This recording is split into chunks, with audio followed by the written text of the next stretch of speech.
Hello, my name is Madeline, um, and I'm very connected to my first name. It was also my mother's first name, and she was an Irish immigrant that came here at 17. She was named after my grandmother's favorite aunt who died at a young age from TB. And the reason I'm so attached to my name is because I was never called Madeline growing up because my mother was Madeline. And so I had various nicknames. And at 17, I became very rebellious and declared that I would no longer respond to any other name than Madeline. And I stuck to it.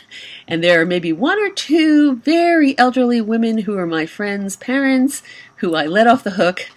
But for the most part, everybody really calls me Madeline. And I have stuck with that all these years. So my name, I had a fight for that name, so it's important to me. My last name is Lukens. It's from my father, and his family came here in 1683, so I'm directly related to a man named Jan Lukens, who came here from the Netherlands to escape religious persecution in Europe. And when they first came, they were Quakers, and then they became Mennonites. And they only married within their own ethnic group until, actually, my father was the first one to marry outside of his group. My grandparents were sort of non-practicing Mennonites. So I guess that really makes me Dutch and Irish, although we won't go into the whole Viking Irish stuff. But so I'm Dutch and Irish. But I'm attached to my names because Jan Lukens signed a non-slavery pact with his wife and other Mennonites in 1688, which my family is very proud of. And I like that the fact they practiced nonviolence and other parts of, I mean, I'm not Mennonite, but I appreciate some of their ideals. So I'm attached to Lukens.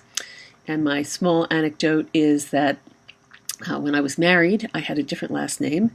And after 30 years, when I decided to get divorced, before I ever even went to a lawyer, I went to the court and changed my name back. So, again, I had a fight for that name to have my name, so it's very much part of my identity.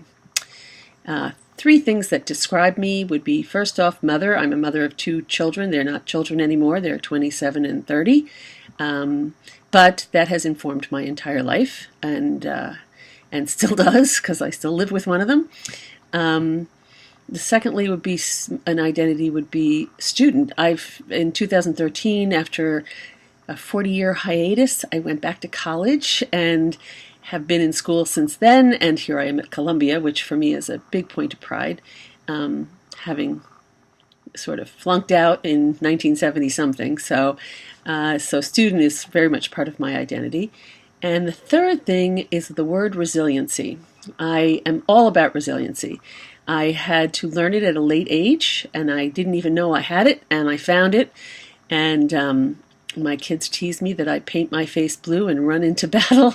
But resiliency to me is not only really about who I am, it's a skill that I am still developing, and I just find it essential to being who I am, to withstand whatever comes my way, and just keep getting up and not giving up.